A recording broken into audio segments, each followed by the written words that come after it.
y habiendo dado estos 5 minutos extra para que se conecten, vamos a dar inicio a nuestro seminario académico semanal. Hoy día tenemos el honor de contar con dos de nuestros estudiantes que nos van a presentar sobre los trabajos que hicieron en sus unidades de investigación pasadas. Tengo entendido que una de las presentaciones va a ser un trabajo práctico realizado en el laboratorio experimental y el otro una revisión bibliográfica. Siempre es un gusto saber en qué han estado trabajando nuestros queridos y queridas estudiantes. Así que bueno, sin más parafernalia, le voy a pasar la palabra a Marcelo Rojas, que nos va a contar sobre análisis transcriptómico que realizó de pacientes chilenos con disección de la arteria cervical, bajo la tutoría del doctor Juan Francisco Calderón y bajo la cotutoría de la doctora Paula Muñoz. Marcelo, por favor, the stage is yours. Muchas gracias, Andrés. ¿Se escucha bien, cierto? Fuerte y claro. Perfecto. Bueno, ya que me presentaste, voy a partir con la introducción. Bueno, a modo de introducción voy a mencionar que el accidente cerebrovascular es una de las principales causas de muerte en adultos jóvenes. A nivel mundial se estima que en un año 15 millones de personas fallecen por esta causa. En Chile, el 2017, el ACV representó el 9,1% del total de las muertes, siendo la segunda causa más común de muerte ese año. Existen dos causas principales de ACV, una arteria bloqueada, lo que se conoce como ACV isquémico, o la filtración o ruptura de un vaso sanguíneo, que se denomina ACV hemorrágico. Y una de las principales causas de esto se debe a la disección de una de las arterias cervicales, que son las que se muestran acá en la figura. La estructura de las arterias se compone de tres capas, denominadas túnica íntima, media y externa o adventicia. La patogénesis de la disección de la arteria cervical se presenta por el desprendimiento de la capa íntima de la pared arterial, lo que permite formación de hematomas intramural, denominado falso lumen, y esto puede afectar tanto a la carótida como a las arterias vertebrales. Y los principales síntomas para las disecciones de arteria carótida generalmente se presentan con dolor de cuello ipsilateral, dolor de cabeza o síndrome de Horner parcial con miosis y ptosis. Las disecciones de arterias vertebrales se presentan con dolor occipito cervical, que puede ir seguido de una variedad de síntomas isquémicos de la circulación, que incluyen vértigo, disartria, déficit del campo visual, ataxia y diplopia.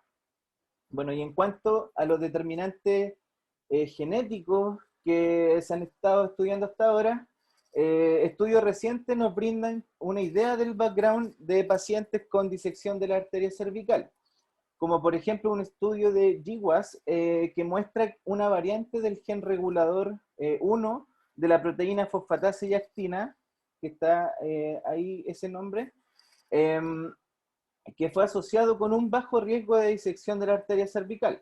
Y al contrario, otra variante de la proteína 1 relacionada con el receptor LDL se asoció con un aumento del riesgo de la disección de la arteria cervical.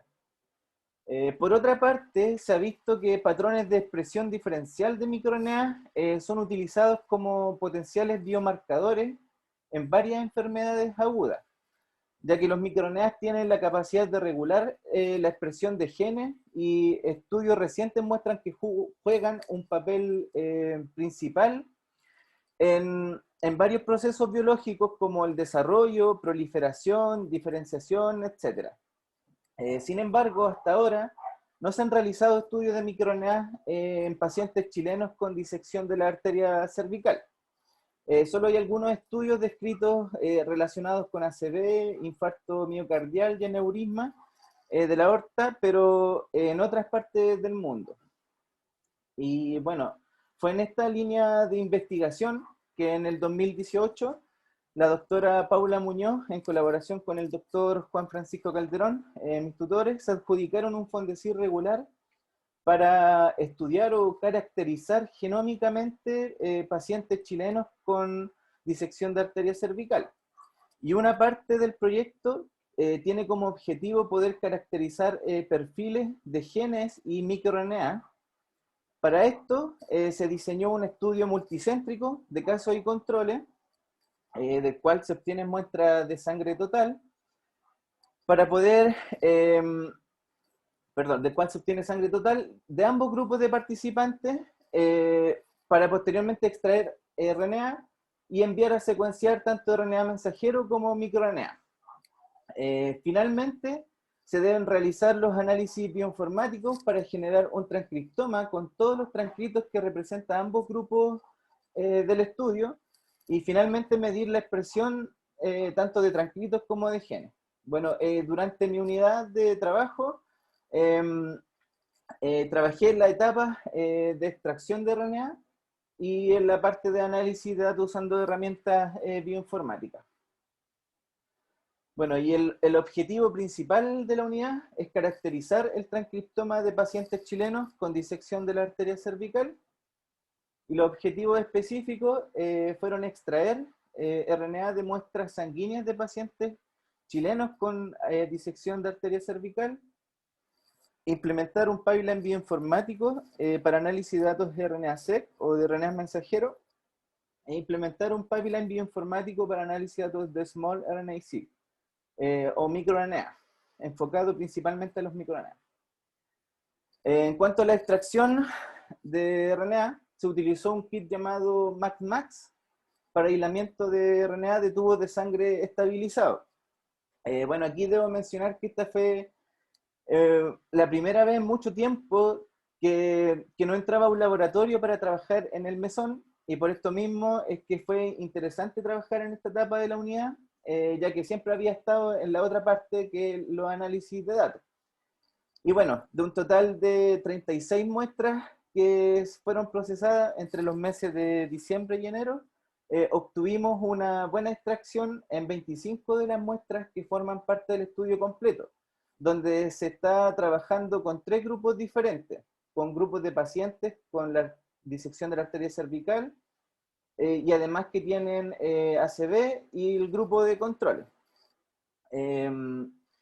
Aquí se consideró como una buena extracción aquellas que cumplen con la concentración y pureza necesaria para ser enviadas a secuenciar, y los valores de concentración mayores a 20 nanogramos por microlitro y un radio de absorbancia de 260 a 280 de aproximadamente 2 se utilizaron como corte. Para probar el primer protocolo de análisis de perfiles transcriptómicos de RNA mensajero, utilizamos muestras que ya habían sido previamente secuenciadas con tecnología de alto rendimiento, o HTS por sus siglas en inglés. Contamos hasta ahora con 14 muestras de casos correspondientes a personas con disección de la arteria cervical y con sus respectivos controles pareados.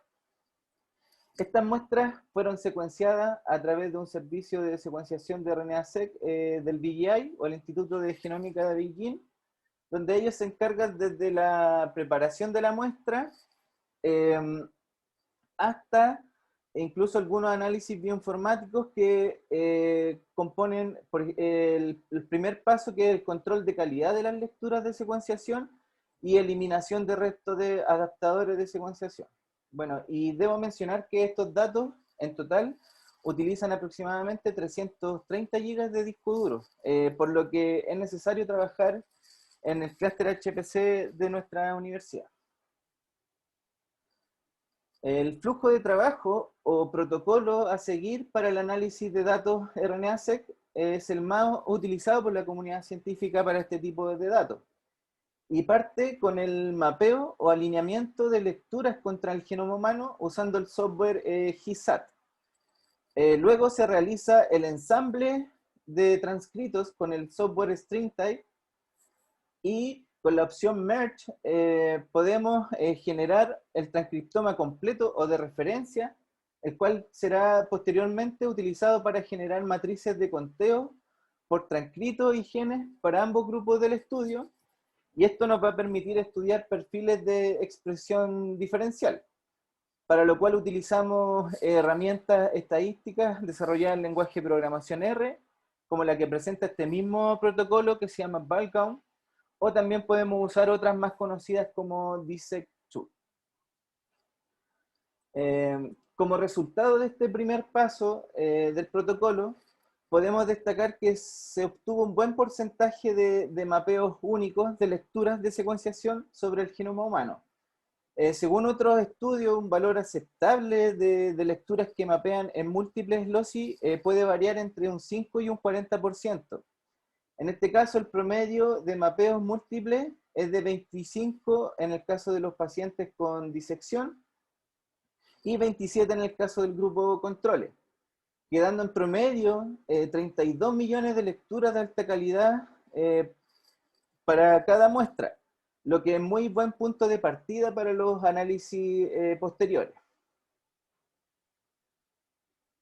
En cuanto al ensamble del transcriptoma, realizado con StringTie, resultó en un total de 255.499 transcritos ensamblados, que al ser comparados con la notación de referencia, logramos identificar que habían 8.960 nuevos exones y 5.059 intrones nuevos, los que posiblemente corresponden a isoformas menos frecuentes.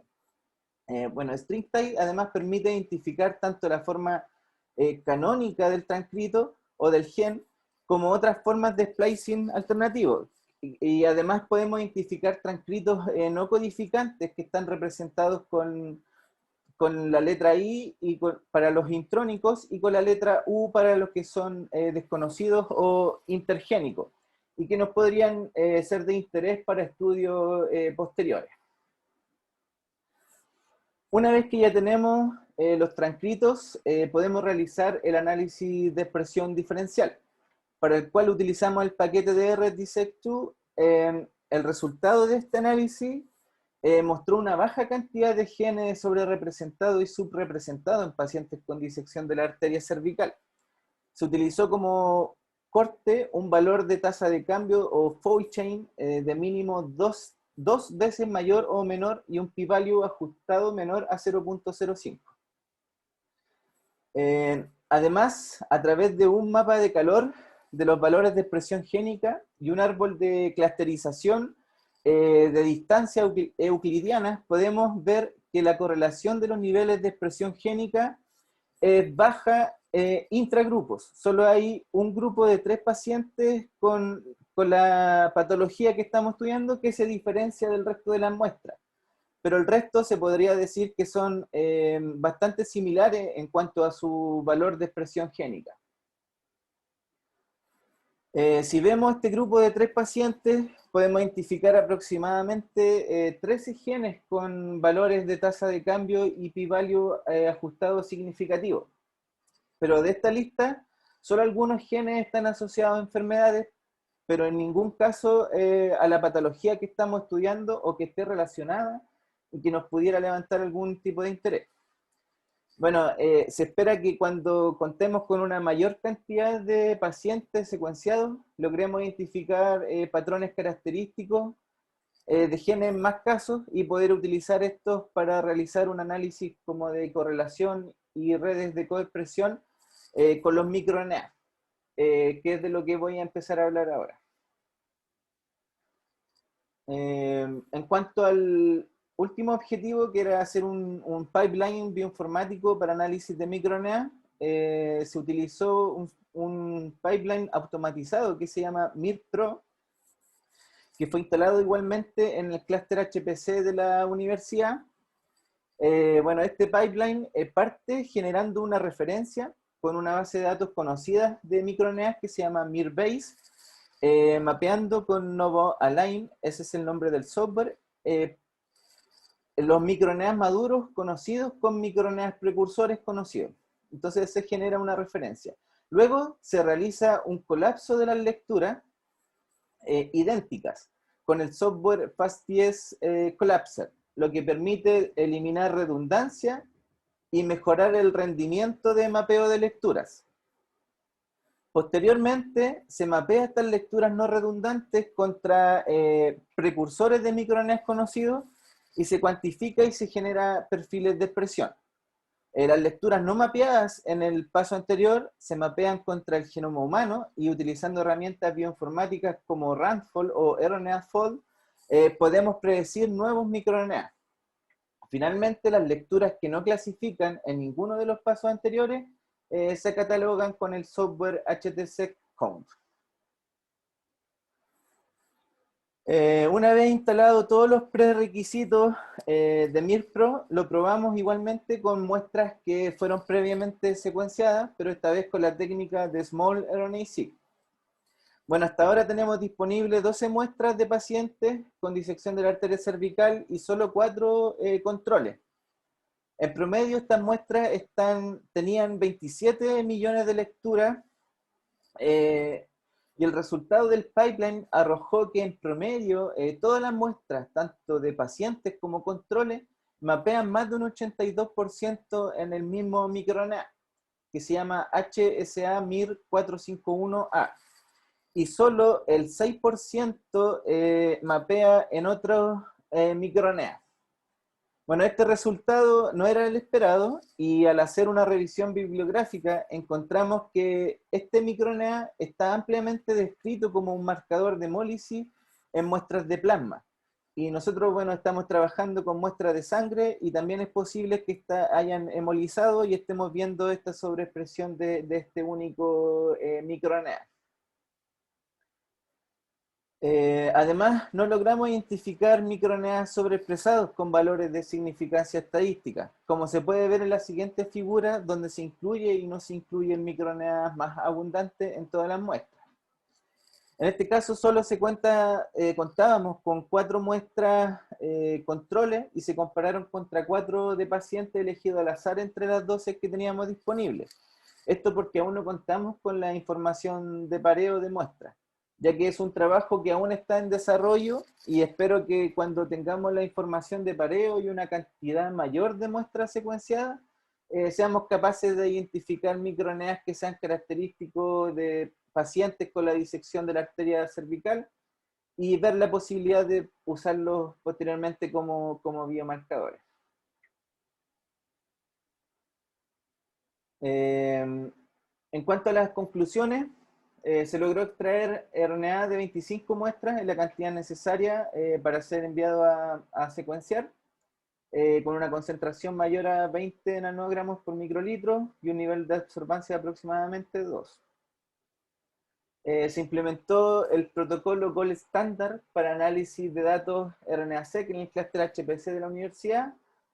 Con las muestras que tenemos hasta ahora, no se observan perfiles de expresión características para todo el grupo de pacientes con disección de la arteria cervical.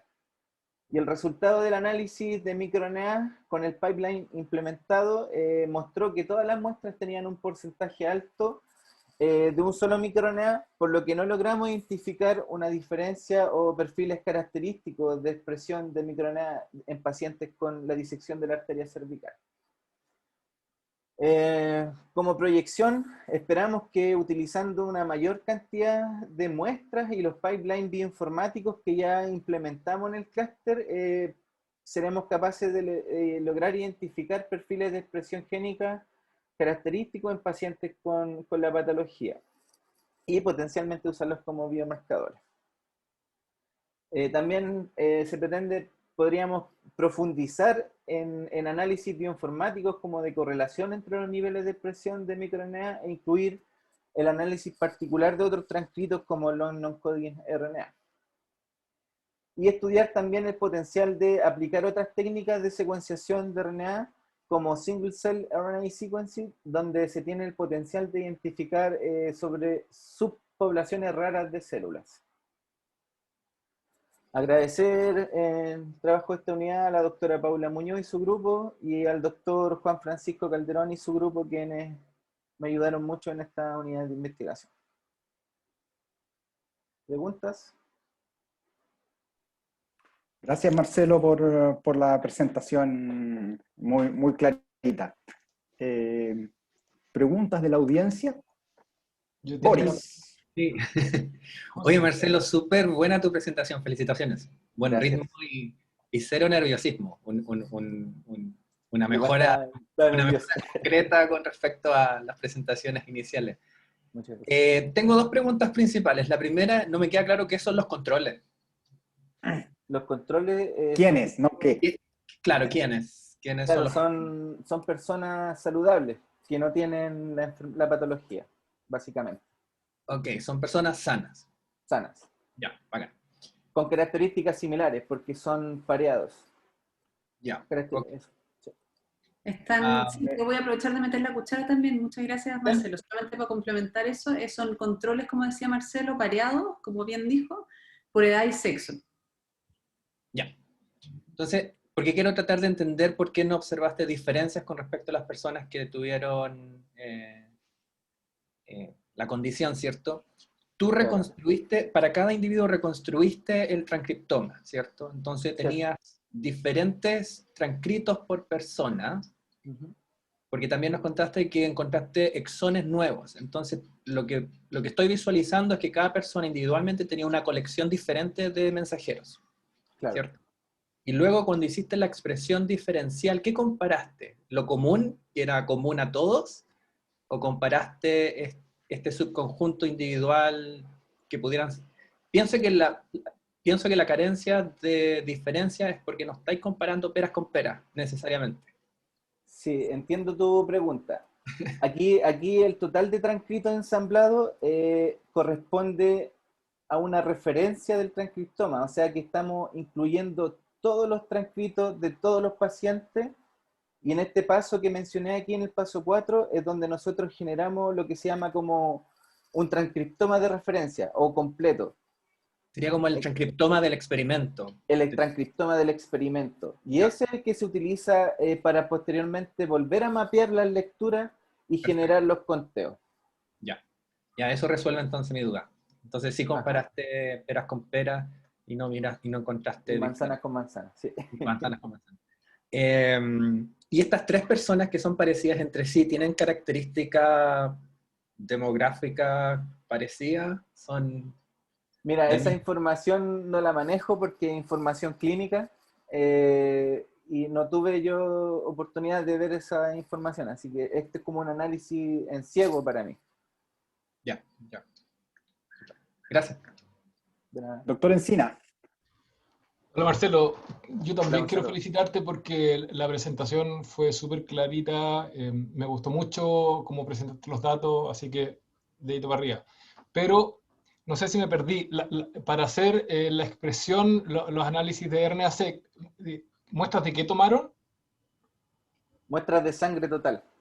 Ya, es que ahí yo tengo un tema, porque tú estás viendo el patrón de expresión básicamente de las células blancas de la sangre. Entiendo lo de los microRNA, pero la expresión del RNA que extrajiste de la sangre, ¿no habría sido más lógico extraer tejido arterial? Yo sé que eso puede tener toda una complejidad de tomar la muestra, pero algún tejido de otro origen embrionario, ya no me acuerdo si la sangre tiene el mismo origen embrionario que la arteria, pero estoy pensando que puede haber expresión, lo que estáis viendo en la sangre no puede ser absolutamente distinto a lo que estáis viendo en la arteria, que es la que se disecta. Claro, bueno, en este caso eran muestras de sangre total. Claro, Entonces, pero si igual ellos no tienen en los glóbulos rojos. ningún problema sanguíneo en las células blancas, que es donde extraes el RNA y el DNA, a lo mejor no estáis viendo dónde están pasando las cosas que debería ser en las paredes arteriales. Bueno, Y eso es lo que habría que comparar, creo yo, entre sanos y enfermos, entendiendo las limitaciones de tomar un tejido, pero así como Juan Francisco toma células de aortas disectadas, a lo mejor, no sé, a lo mejor otro tipo de tejido arterial, no sé, una muestra de alguna arteria, qué sé yo, no sé. sí, yo creo que aquí es muy difícil poder tomar ese tipo de tejido de una arteria cervical, que es como de las principales que tenemos en nuestro cuerpo. Claro, pero a lo mejor Entonces, no de la cervical, pero otra arteria que sea más similar que una célula sanguínea, que a lo mejor es súper distinto. claro, por eso también hay una propuesta de proyección de investigación que sería como analizar en base a tejidos para poder identificar quizás posibles poblaciones raras de células que se estén expresando. Y para eso yo propongo utilizar single cell RNA sequencing, y no solo como en el caso de ahora de RNA-seq, donde se hace como un pool de las muestras y secuenciamos. Sí, pero single cell ¿de qué? ¿De la sangre? ¿Biopsias se pueden hacer? ¿Estos pacientes cuando se tratan se mueren o sobreviven? ¿Se puede tomar Yo creo tejido que en de este pacientes caso que lamentablemente se hayan muerto para hacer la comparación?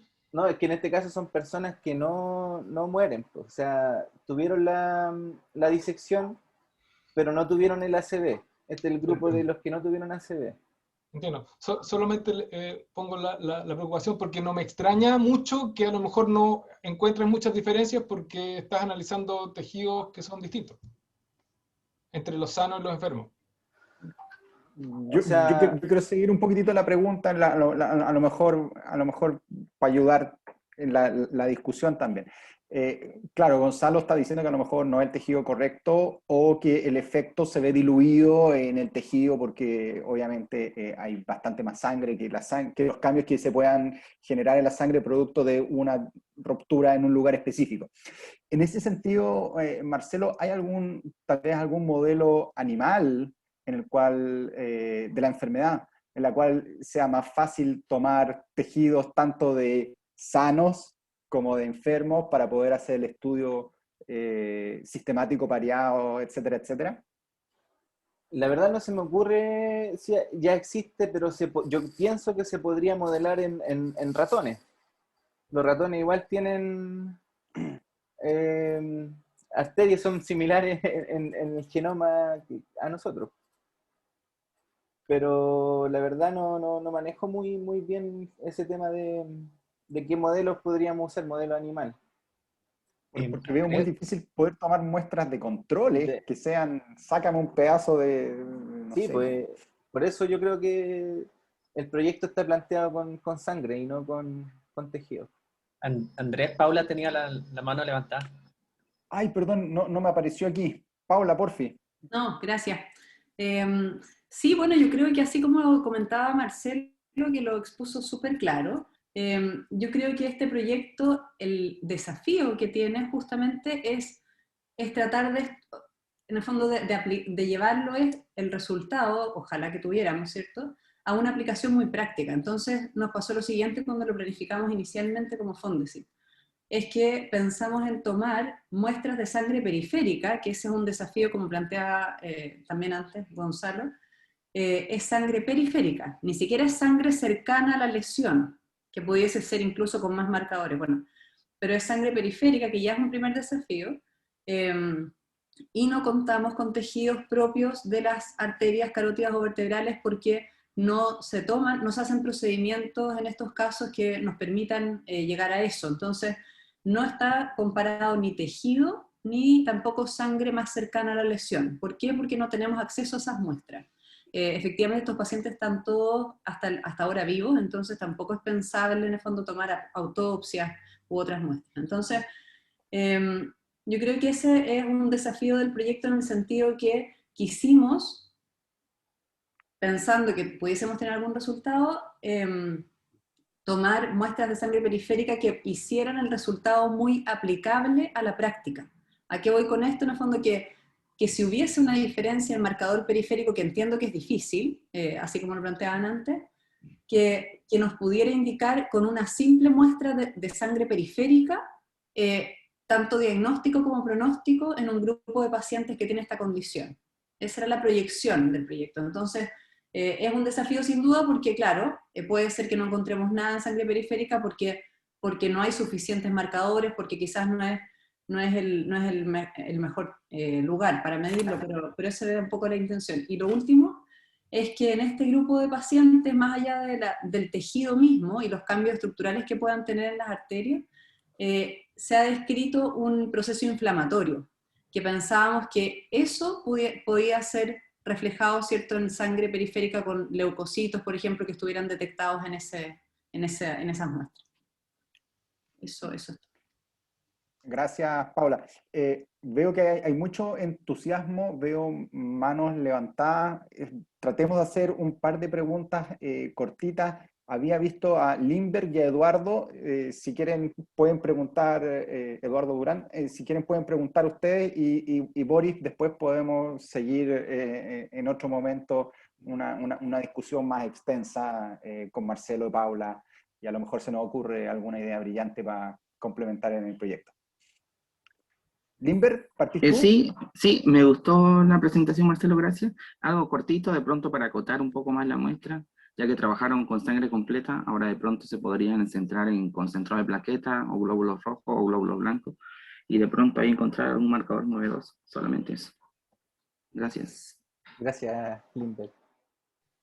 Yo igual quería proponer algo parecido a lo de Lindbergh, de hecho, pero no con concentrado de plaquetas ni nada, porque tú usaste células, ¿cierto? PBMC o algo así, leucocitos.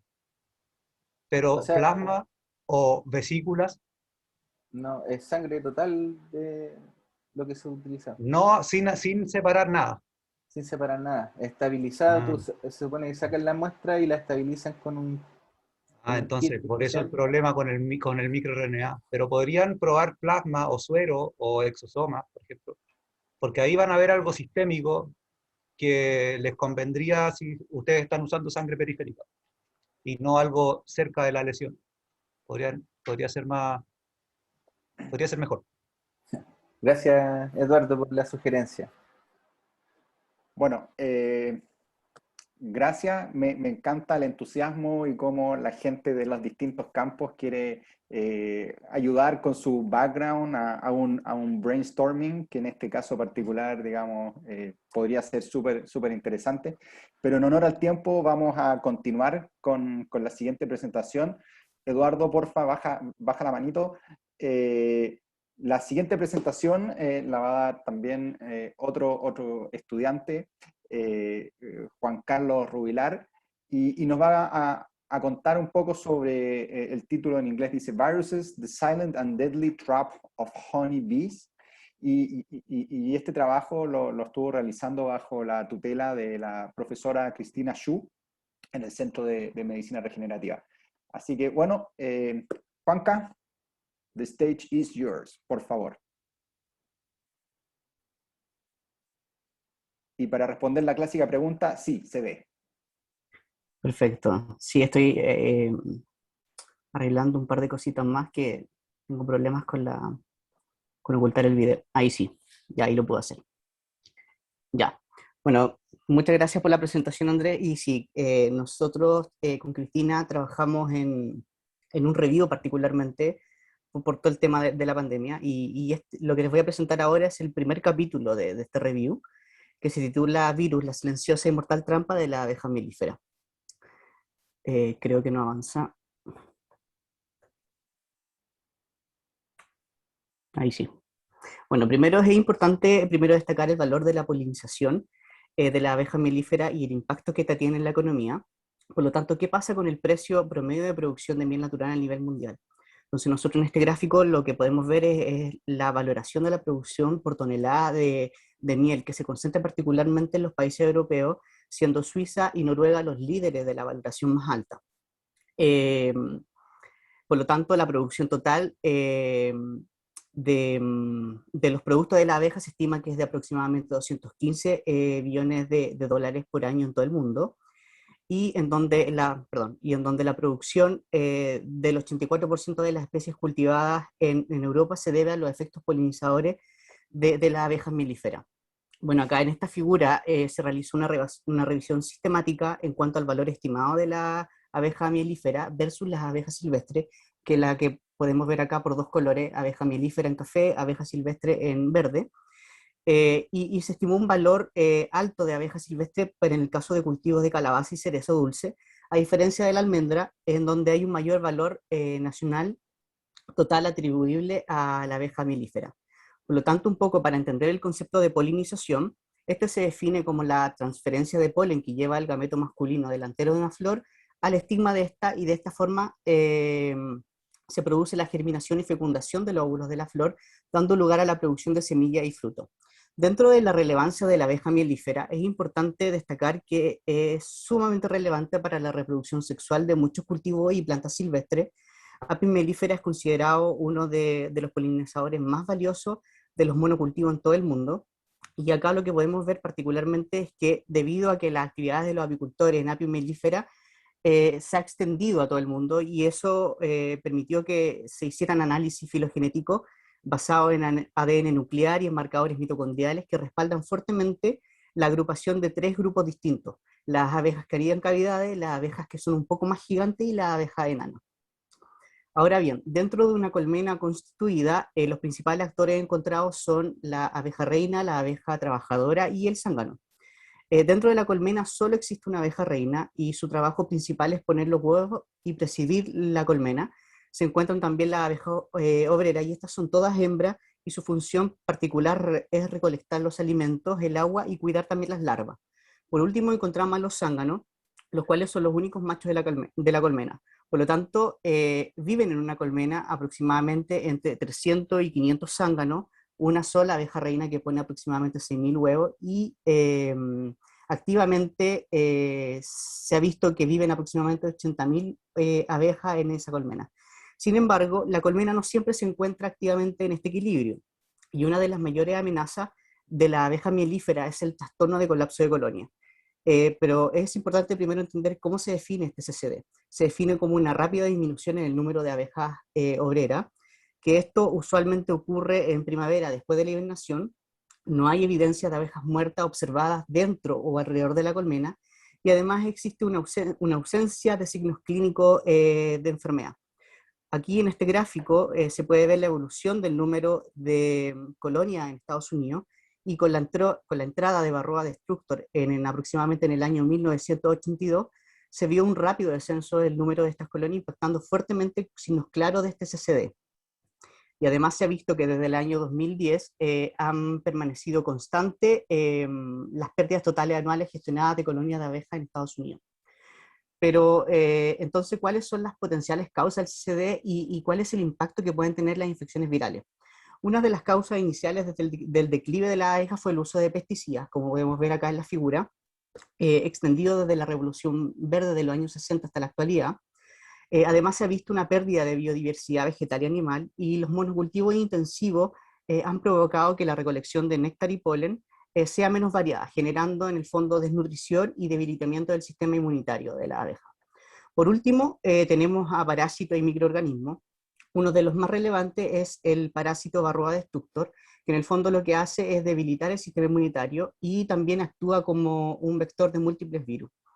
También existe Nosema ceranae, que es un hongo que produce lísir en el intestino medio de la abeja mielífera. Y también tenemos la influencia de parásitos fóridos que constantemente atacan a la abeja mielífera. Sin embargo, se ha visto que los virus generan un efecto particular en la salud de la abeja, en la viabilidad de la colonia, en el rendimiento de la polinización y con ello también en los productos de la colmena. Y por lo tanto se considera uno de los patógenos más relevantes asociado a este colapso de colonia. Se ha reportado que la mayoría de los polinizadores y particularmente la abeja mielífera se encuentran desafiados a una cierta cantidad de virus de ARN monocatenario, que han sido de alguna manera posibles categorizados en ciertas familias, y algunos de los exponentes que atacan frecuentemente la abeja se encuentran contenidos en 2 familias principales. Una de ellas son los Disistroviridae y la familia Iflaviridae.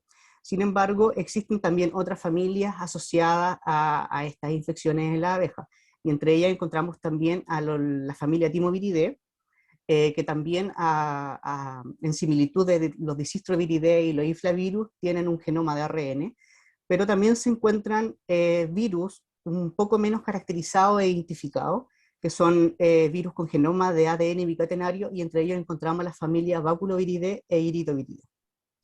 Además, también es súper importante mencionar que existe una cantidad de virus que aún no han sido clasificados taxonómicamente, y que eso obviamente impacta desde el punto de vista de tratamiento y terapia en la abeja.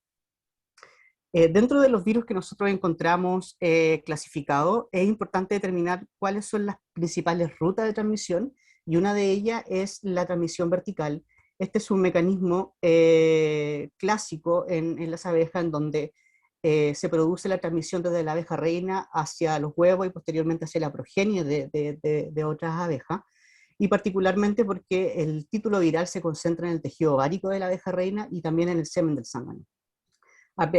También en cuanto a la transmisión, encontramos transmisión horizontal, y una de ellas también es la alimentación, producto que la abeja se consume alimentos contaminados, por lo tanto también es un factor importante de transmisión horizontal. Encontramos también la transmisión venérea, que se produce durante el apareamiento, y la infestación por el parásito Varroa, que se ha visto que Varroa destructor y Varroa jacobsoni son los líderes en ayudar a la transmisión horizontal en la abeja mielífera. A modo de resumen de lo que vamos a ver en esta presentación, para un poco dirigir hacia dónde quiero ir, es que nosotros separamos exponentes de cada una de estas familias, y una de ellas es la familia Isidroviridae, que tres de los exponentes principales, que son los virus más mortales y más prevalentes y más incidentes de la abeja mielífera, son el virus de la parálisis aguda, el virus de la parálisis producida por pulgón, y el virus de la realera negra. También encontramos la familia Iflaviridae, en donde dos de estos virus son más mortales y prevalentes, que es el virus de la ala deformada y el virus de la actividad saxiforme. Y tenemos familias virales que son menos frecuentes y menos caracterizadas en literatura, y uno de los virus característicos de esta familia es el virus similar a mácula de la abeja. Y por último, la familia Iridoviridae, en donde encontramos el virus iridiscente de Apis. Por lo tanto, en primera instancia voy a hablar sobre la familia Isidroviridae y sus principales virus. La familia Isidroviridae es una familia de virus con genoma de ARN monocatenario, sentido positivo. Reciben el nombre gracias a la disposición bisistrónica que tiene, única de su genoma, caracterizándose por tener o por albergar dos marcos de lectura abiertos. Un marco de lectura abierto está encargado directamente de generar una poliproteína que posteriormente va a generar las proteínas no estructurales virales, como la ARN polimerasa dependiente de ARN, y por otro lado tenemos la otra poliproteína que va a generar las proteínas de la cápsida. Dentro de los géneros que nosotros encontramos de la familia Isidroviridae, particularmente son tres, sin embargo son dos los que están más asociados y prevalentemente en la abeja mielífera, y algunos de sus exponentes son estos. Uno de los integrantes de la familia Isidroviridae es el virus de la parálisis aguda, y se descubrió mientras se estudiaba el virus de la parálisis crónica. Este virus se muestra como una de las causas principales de mortalidad y tiene un rol súper importante en los casos de colapso repentino de la abeja. Los síntomas son temblores, alas extendidas, al igual que las patas, y ocasionalmente se puede encontrar calvicie parcial. El virus se acumula en el cerebro y la concentración viral promedio es prácticamente similar en todo el cuerpo de la abeja. Se ha visto que las secreciones de las glándulas salivales y el polen parecen ser el motor de propagación viral, así como también la transmisión por infestación de parásitos como Varroa jacobsoni. Se ha reportado una mortalidad del 30%, una efectividad del 30% y una sobrevida del 10%.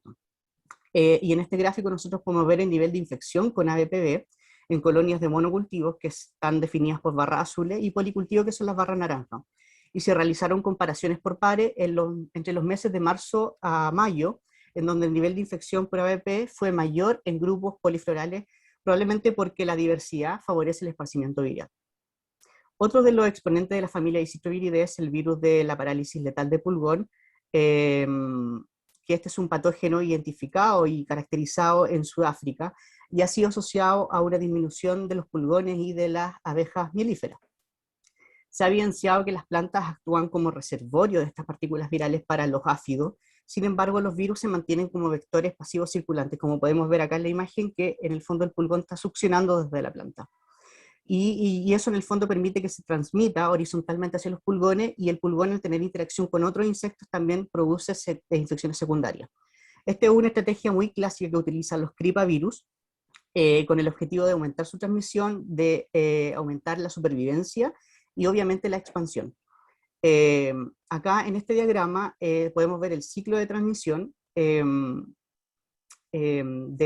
fondo que ocurre normalmente desde el pulgón a la planta, y desde el pulgón hacia otras plantas que no han sido infectadas. Entonces, de alguna manera se genera una prima infección en primera instancia y posteriormente cuando el pulgón se alimenta de otras plantas que no han sido infectadas, va pasando estos vectores circulantes, generando una infección secundaria.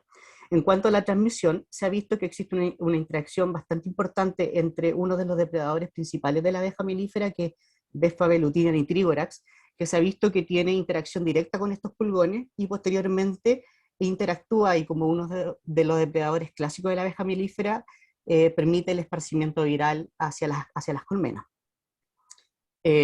Por otro lado, tenemos el virus de la realera negra. Este fue aislado por primera vez desde las larvas y pupas de la abeja reina, que se encontraron muertas en sus células, y su nombre fue debido justamente a los restos necróticos encontrados en las paredes de las células de la abeja reina señaladas como propupas muertas. Los síntomas característicos de este virus, que genera este virus, entonces son las larvas y pupas que se vuelven de color amarillo pálido en un principio con una piel dura y que posteriormente se oscurecen de marrón a negro, como se puede ver ahí en la figura. Se sabe que este virus infecta y mata a las larvas de la abeja reina en desarrollo y que la transmisión puede ser, al igual que los otros virus, de manera vertical y horizontal. El BQCV se ha visto que es uno de los virus más prevalentes de la abeja melífera y ha sido también caracterizado como uno de los más mortales, particularmente en las larvas. Se reportaron acá en este estudio tasas más altas de incidencia de BQCV en abejas melíferas que en melandrenas, que son una abeja un poco más grande, en la ciudad de Nueva York, y tras compararlo con otros virus prevalentes de la abeja. Entonces nosotros aquí podemos ver de que particularmente, a pesar de ser comparado en el fondo con otros virus que son prevalentes y mortales, el BQCV tiene las tasas más altas. Entonces, a modo de resumen, hablamos un poco sobre la familia Isistroviridae y ahora es importante mencionar la familia Iflaviridae.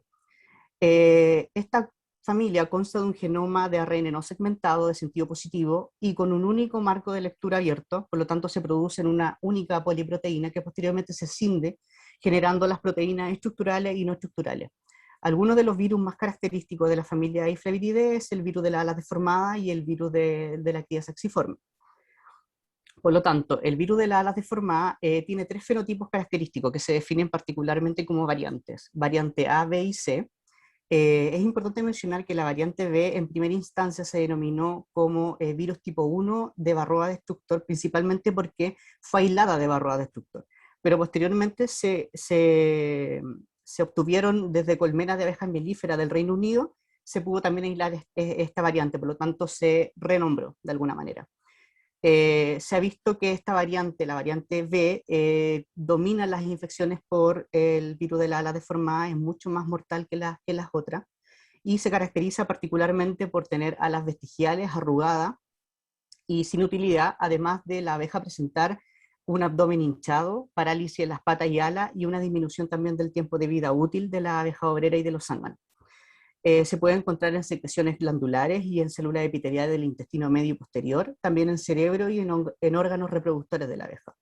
En el contexto de la transmisión se ha descrito que Varroa es el principal vector transmisor y así también se puede esparcir por transmisión vertical y horizontal como los otros virus que hemos visto. En esta curva de supervivencia se vio que la variante de tipo B, que es la de color verde, es más mortal que la variante tipo A, que es de color azul. También se vio la dinámica de la población en ambas variantes, reflejando la mortalidad más prominente de la variante B y en menos número de días que la variante A, en todas las etapas de la abeja melífera. Otro de los exponentes de la familia Iflaviridae es el virus de la cría saxiforme. Este es un virus no envuelto que comúnmente infecta a la abeja melífera y ocurre transversalmente también en todas las etapas de la abeja. Sin embargo, afecta particularmente a las crías de la abeja. Existe, dependiendo de la ubicación geográfica, variantes de este mismo virus de la cría saxiforme, y encontramos que en Tailandia fue aislado en 1976, y al igual que el virus de la cría saxiforme de China, infecta a Apis cerana particularmente y mata a la abeja en estadios prepupales. Es mucho más mortal en Apis cerana que en Apis mellifera, lo que lo hace ser mucho más interesante de estudiarlo. Sin embargo, se ha visto que el virus de la cría saxiforme de China es uno de los virus más mortales y más prevalentes en Apis cerana. En cuanto a las rutas de transmisión, se ha visto que es bastante transversal, al igual que los otros virus, y acá lo que se vio en este gráfico fue el nivel de infección con en distintas colonias, tanto en grupos monoflorales como en poliflorales, y al igual que el virus que vimos anteriormente, se ve mayor infección viral en policultivo, probablemente porque tiene que ver con mayor esparcimiento viral. Por lo tanto, tomando de nuevo de referencia nuestro resumen, ahora les voy a hablar un poco sobre esta familia. Es importante destacar que estas familias son menos caracterizadas que las anteriores, la información es mucho más concisa y poco clara, entonces es súper relevante también nombrarlo en esta presentación. La familia Timoviridae se compone particularmente de 3 géneros, Maculavirus, Marafivirus y Timovirus, con características bastante similares entre sí, y se ha visto que constan de un genoma que tiene una longitud aproximadamente entre 6 a 7 kilobases. El virus similar a mácula de Varroa destructor posteriormente se pasó a llamar virus similar a mácula de la abeja. Se ha descrito que tiene un genoma de aproximadamente 6,5 kilobases, y se vio que en un estudio del 2018 se obtuvieron muestras de distintos apiarios de la zona rural de Damasco, y se obtuvo que el 71% de las muestras analizadas detectaron este virus. No obstante, poco es conocido acerca de su impacto, de su transmisión y el esparcimiento de este virus, a pesar de que se presume que Varroa destructor es el principal transmisor. El genoma de los virus pertenecientes a la familia Iridoviridae son, como dije anteriormente, ADN doble hebra circular. Esta familia ha sido clasificada en 5 géneros. El virus iridescente de Apis pertenece al género Iridovirus y fue aislado por primera vez en Apis cerana, y encontraban diversas muestras de abejas orientales. Se reportó particularmente que los síntomas de este virus son bastante similares al virus de la parálisis crónica, y bueno, los síntomas particulares de la enfermedad son en el fondo abejas que gatean, con temblores, que no pueden volar, e individualmente pueden presentar calvicie, y normalmente las abejas se encuentran paradas en la entrada de la colonia, como que no entran. Es importante también destacar que la propagación de la Ácaro varroa ha cambiado el impacto de las infecciones virales, ya que es un vector de múltiples virus, aumentando así la virulencia, y en consecuencia el acoplamiento de la infección con múltiples virus y altos niveles de varroosis puede también resultar en muerte de las colonias. Se realizó este experimento para analizar la dinámica de la infección viral mixta a nivel del organismo, y acá lo que se hizo fue que se infectaron a las abejas mediante la alimentación, se realizó una mezcla de virus denominada como CID-B, y esta se diluyó en una solución de acarosa y se alimentó a las abejas de experimentación, como podemos ver en la figura B. Como controles negativos utilizaron esta mezcla de estos virus, pero una solución de sacarosa sin esta mezcla de estos virus, o estos virus inactivados por calor. En el fondo, la mezcla de esto indujo una mortalidad significativa a los 3 días después de la alimentación en comparación con los otros controles, y se ha visto particularmente que al tener una infección mixta genera un efecto de mortalidad mucho más temprana en la abeja, a diferencia de que si la abeja se pudiese infectar con un solo virus. Y esto es bastante importante porque se acerca harto a lo que ocurre en los campos de cultivo abiertos. Bueno, por lo tanto, en base a lo anterior se plantean las conclusiones, en el fondo, que actualmente la abeja mielífera experimentan una disminución bastante importante en sus colonias, y esto probablemente tiene que ver mucho con las potenciales causas del CCD, que si bien es multifactorial, los patógenos, como en este caso Varroa y las infecciones virales, son sumamente importantes en el desarrollo de esto, ya sea individualmente o en combinación. Se ha visto que los virus más prevalentes son el virus de la realera negra, el virus de la alas deformadas, el virus de la cría sexiforme y el virus de la parálisis aguda. Sin embargo, es importante destacar que todos estos grupos virales nombrados son virus de ARN, y en cuanto a los virus de ADN, poco se sabe cuál es su impacto y cuáles son los principales mecanismos de transmisión, a pesar de que se presumen que tienen similares canales, al igual que los virus de ARN. En cuanto a la carencia de categorización, eso obviamente ha traído problemas en terapias preventivas y en tratamiento de la abeja mielífera, y la muerte de ellas también ha traído problemas en la agricultura y en los cultivos, que ampliamente ha impactado en la economía de cada uno de los países. Sin embargo, no todo está perdido porque las tecnologías de secuenciación de nueva generación han aumentado el número de virus detectados en la abeja mielífera. Eso de alguna manera ha esclarecido la información existente en literatura, ha mejorado la categorización, ha sido posible también renombrar virus que antes tenían nombres distintos, y con ello obviamente se genera el puntapié inicial para la generación de test rápido de detección de estos componentes virales, y en el fondo que esto va a ayudar para la economía, la agricultura, los cultivos, y que va a impactar directamente en los apicultores. Bueno, dar mi agradecimiento a mi tutora, que es la doctora Cristina Chu, que ha sido un pilar fundamental para el escrito de esto, y al laboratorio de Viexo, que se encuentra en el Centro de Medicina Regenerativa de la Universidad de Desarrollo. Eso sería. Muchas gracias. Muchas gracias, Juan Carlos, por esta tan detallada presentación. ¿Preguntas? Andrés, hola, hola Juan, gracias por la Hola, presentación. doctor Pablo. ¿Qué datos tienes de Chile? ¿De la presencia en Chile? Sí, esto, por ejemplo, encontré unos datos súper interesantes sobre el virus de las alas deformadas.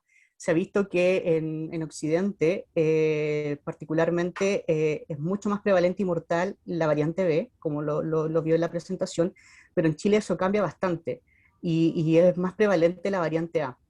Probablemente se presume a la diversidad genética que pueden tener las abejas, producto de que Apis cerana, de alguna manera, que es la abeja que se encuentra en la zona oriental, es mucho más débil frente a infecciones virales si la comparamos con Apis mellifera, y más aún con la Apis mellifera que se encuentra aquí en Chile, que al parecer no tiene tanta diversidad genética y es mucho más parecido a la abeja nativa original de alguna manera. Entonces, los mecanismos probablemente inmunológicos que tenga la abeja son mucho más fuertes y mucho más resistentes a estas infecciones virales.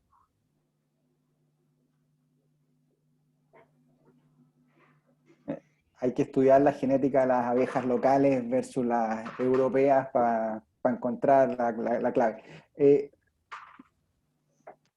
Carla, tú quieres hacer una pregunta, por favor. Sí, quiero hacer una pregunta también en relación al contexto nacional. ¿De qué forma están trabajando, no sé, en redes, si están trabajando con INDAP o con alguna región específica en la que ya se está haciendo investigación en las abejas, en el tipo de miel que tenemos, en la pureza de la miel que podemos exportar también a otros países? Entonces, Sí. si ustedes como grupo de investigación tienen ya algunas redes o ya están trabajando o han ido a congresos también que se hacen en región, no tanto acá en la región metropolitana.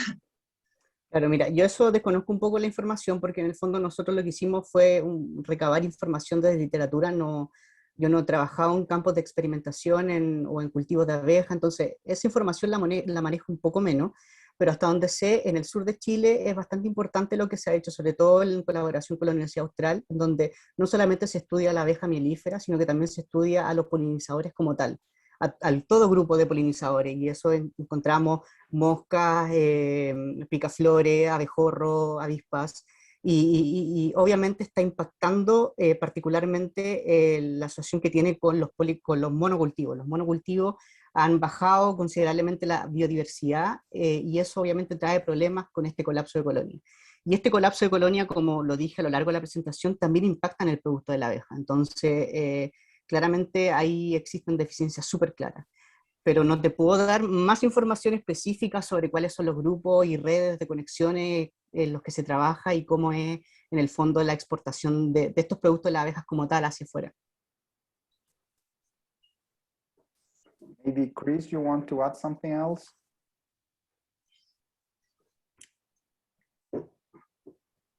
Por ahora no, porque también estoy súper nueva en el tema, especialmente en Chile. Por eso yo creo que el Juan Carlos ha respondido a la pregunta maravilloso. Y bueno, hay una mano más levantadita. La última pregunta, porque ya con una presentación tan dulce nos está dando hambre. José, por favor. Sí, muchas gracias. Juan, muy interesante tu presentación, muy completa, me gustó bastante. Gracias. Voy a hacer una pregunta súper puntual. que me causa curiosidad. Cuando tú hablabas un poco, ¿no es cierto?, de que hay algunos virus que producen, digamos, mayores pérdidas o afectan más a la población que otros. Mi consulta es si encontraste un poco en la literatura o si hay asociaciones de virus que tienden a aparecer juntos o generalmente tú encontraste que los virus están, digamos, de forma independiente. No encontré poca información donde me dijera que los virus están de forma independiente. Generalmente lo que se produce y lo que se ve mayoritariamente es un conjunto de infecciones virales y además infestación por varroa. Entonces, en el fondo son múltiples mecanismos los que tiene que sortear la abeja. Por lo menos eso es lo que está mayoritariamente en literatura. Son muy pocas las especies de abejas que son atacadas por ciertos patógenos en particular, y eso a lo mejor se debe a ciertas ubicaciones geográficas, pero en general se ve que están enfrentadas o desafiadas a múltiples infecciones virales. Ok, gracias.